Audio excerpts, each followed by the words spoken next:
हिते असां मीरपुर माथिलो में अहम ख़बर शेयर कर रहा आहियूं। PPMNA ख़ालिद लुंड ऐं संदसि सोट सगीर लुंड विच में ज़मीन की मालिकी वारे मामले तां छिकताण ख़त्म न थी।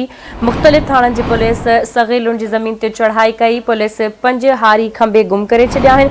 पुलिस चढ़ाई ऐं संदसि हारियुनि जी गिरफ़्तारी जो इतला मिलंदे सगीर लुंड पाण मुरादो एहतजाज तौर यारो लुंड लॉकअप में वेही रहियो आहे। पुलिस इंतकामी कार्रवाई कंदे तकरारी ज़मीन ते बिना जवाब चढ़ाई करे मुंहिंजे हारियुनि खे खंबे गुम करे छॾियो आहे। सगीर अहमद लुंड जो इहो चवणु आहे अहिड़ो मामलो नाहे थियो। सगीर लुंड सां ॻाल्हि थी आहे, वधीक जांच करे रहिया आहियूं। DSP मीरपुर माथिलो पारां इहो चवणु वियो आहे। हिकु भेरो ॿीहर अव्हांखे अहम ख़बर खां आगाह करे रहिया आहियूं।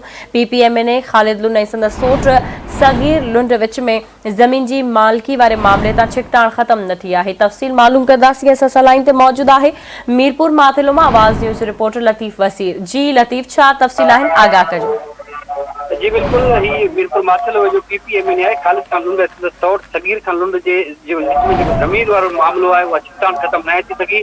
सगीर लुंड जा जेके हारी आहिनि उन्हनि खे पुलिस खणी गुम करे छॾियो आहे। 5 हारी आहिनि। ज़मीर खमीसो आहे, सदुरो आहे। अहिड़ो इतला मिलंदे ई ज़मीर सगीर अहमद खान लुंड यार लुंड थाणे ते पहुची करे पाण मुरादो हुन जेका उते गिरफ़्तारी ॾेई छॾी आहे।